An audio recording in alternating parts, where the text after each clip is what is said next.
अस्सलाम वालेकुम। मेरा नाम फ़राह अख्तर है और मैं जॉयफ उर्दू की शायरी समझिए सीरीज़ में आपसे मुखातिब हूँ। आज जो शेर मैं आपके सामने रखने वाली हूँ वो एक जॉयफ उर्दू की मेंबर ने हमसे फरमाइश की थी कि हम इस शेर को समझने में उनकी मदद कर सकें, तो हमने आपस में कुछ मशवरा किया है और मैं अपनी समझ आपके सामने रखूँगी और उम्मीद ये करते हैं कि आपको बात अच्छी लगेगी। और मैं ये भी चाहूँगी कि ये शेर मेरे लिए नया था, तो मैंने इसको हद्दल इम्कान समझने की कोशिश की है, लेकिन मुझे यकीन है आप में से बहुत से लोग इसको पहले से पढ़ चुके होंगे, तो आप के ज़हन में इसके बारे में जो ख़यालात हों और अगर आप हमारी समझ में कुछ इजाफ़ा कर सकें तो हमसे ज़रूर कमेंट्स में शेयर कीजिएगा। ये गालिब के गैर मतबूशुदा अशार में शामिल है, अनपब्लिश्ड अशार में तो ज़ाहिर है कि दीवाने गालिब में नहीं है। शेर आपके सामने रखती हूँ। नज़र बनक़्स गदायाँ कमाल बेअदबी है कि खारे खुश्क को भी दावाए चमन नसबी है। अब मुश्किल अल्फाज में सबसे पहले तो नक्स यानी कोई कमी, कोई ख़राबी, किसी चीज़ में किसी भी चीज़ में बुराई का शायबा होना, वो है नक्स। ठीक है। गदा कहते हैं, लफ्ज़ी मानी गदा का है भीख मांगने वाला, लेकिन यहाँ इस शेर में जिस निस्बत से ये इस्तेमाल हुआ है वो है सूफीस्टिक मीनिंग, कि ऐसा शख्स जो दरवेश सिफत हो, सूफ़ी टाइप का इंसान हो और उसको दुनियावी मामलात में, दुनियावी कारोबार में उसकी तवज्जो कुछ ज़्यादा ना हो, दुनियावी तरफ से कुछ बेखबर हो, वो ऐसा शख्स उसको कह रहे हैं गदा।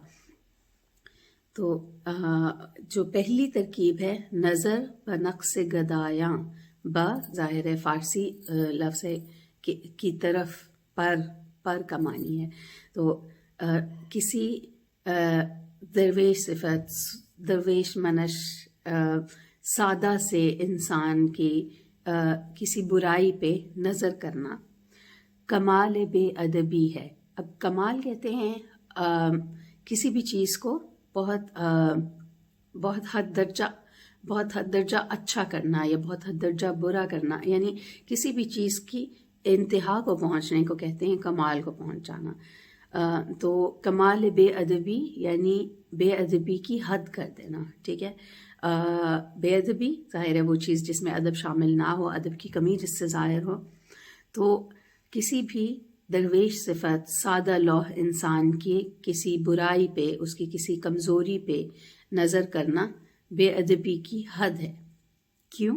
ये दूसरे मिसरे में है कि खार खुश्क को भी दावाए चमन नसबी है।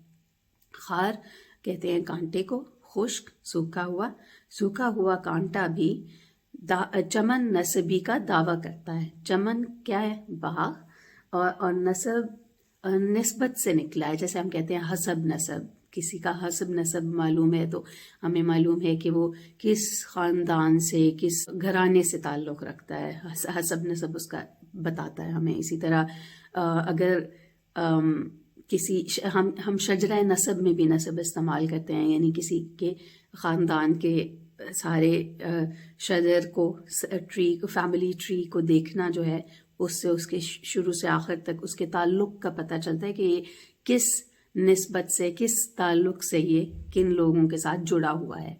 तो दरअसल नसब का ताल्लुक़ किसी भी गिरोह में शामिल होने से है। आप अगर किसी ख़ानदान से ताल्लुक़ रखते हैं तो अब वो आपका हसब नसब होगा। अगर आप किसी मौसीकी के घराने से, किसी आर्टिस्टिक घराने से ताल्लुक़ रखते हैं तो भी आप उस नसब में शामिल होंगे। इसी तरह विलायत के सिलसिलों में भी एक नसब का ताल्लुक़ चलता है। वो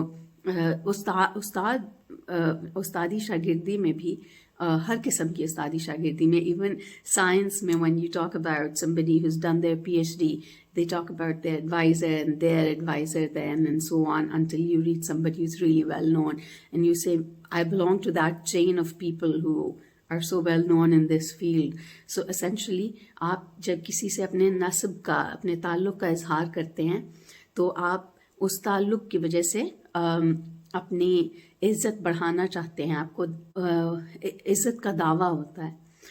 تو چمن نسبی کا دعویٰ کیا ہوگا کہ آپ بھی چمن کا حصہ، چمن والی عزت کا حصہ بننا چاہتے ہیں. آپ یہ چاہتے ہیں کہ میں بھی چمن کا حصہ ہوں، میرا یہ دعویٰ ہے، اور اس دعوے کی وجہ سے جو حصہ کسی بھی دوسرے چمن والے کو عزت کا ملنا چاہیے، عزت یا اختیار یا محبت ملنی چاہیے، جیسے پھول اگر چمن نسبی کا دعویٰ کرتا ہے تو کانٹے کو بھی چمن نسبی کا دعویٰ ہے، اور ہم اس سبب سے وہ کانٹا بھی چمن کا حصہ ہونے کے لحاظ سے باعزت ہے. تو ان دس کانٹیکسٹ جب ہم اس شعر کا معنی دیکھتے ہیں تو یہ اشارہ ہے کہ کسی بھی شخص کو عزت کا دعویٰ ہوتا ہے اپنے نسبت، اپنے تعلق کی وجہ سے، ٹھیک ہے، اور اس کی سب خوبی، اس کی اچھائی کو چھوڑ کے اگر آپ اس کی کسی ادنا سی چھوٹی سی برائی کی طرف نظر کرتے ہیں تو ایک طرح سے آپ اس کی طرف بے ادبی کر رہے ہیں، اور آپ اس کے تعلق کی بھی بے ادبی کر رہے ہیں جس کی وجہ سے وہ عزت کا دعوے دار ہے. اگر ہم صوفیسٹک پرسپیکٹو سے دیکھیں گے تو اگر کوئی ادنا سا بھی شخص، میرے جیسا شخص جو کہ کسی اچھی آئیڈیالوجی سے، کسی اچھے سلسلے سے، کسی اچھی سوچ سے تعلق رکھنے کی وجہ سے اپنے آپ کو عزت دار سمجھنا چاہتا ہے، اگر آپ میری کسی ذاتی برائی کی وجہ سے، میری ذاتی نقص کی وجہ سے مجھے برا سمجھیں گے، میرے ذاتی نقص پہ توجہ مرکوز کر کے مجھے اس سلسلے کے حساب کی عزت نہیں دیں گے، تو یہ ایک طرح سے کمال بے ادبی ہے. کسی بھی شخص کی ادنا سی ذاتی برائی کی بنیاد پر اس کی جو ڈیزرونگ، وہ اسے جس عزت کا دعویٰ اور جس عزت کا حق ہے وہ اس کو نہ دینا، یہ بے ادبی ہے. امید ہے کہ میری بات سے آپ کی سمجھ میں کچھ اضافہ ہوا ہوگا اس شعر کے بارے میں، اور ہم ضرور انتظار کریں گے کہ آپ بھی اپنی رائے اس شعر کے بارے میں، اپنی سمجھ کا اظہار ہم سے ضرور کیجیے. اور ان ممبر کا بھی میں شکریہ ادا کرنا چاہتی ہوں جنہوں نے اس شعر کی طرف توجہ دلائی اور ہمیں یہ موقع ملا کہ ہم اس کے بارے میں سوچیں اور سمجھنے کی کوشش کریں. ایک دفعہ پھر آپ کو شعر سنا دیتی ہوں اور پھر آپ سب کے شکریہ کے ساتھ اجازت چاہوں گی. نظر بنقص گدایاں کمال بے ادبی ہے کہ خار خشک کو بھی دعوی چمن نسبی ہے. بہت شکریہ.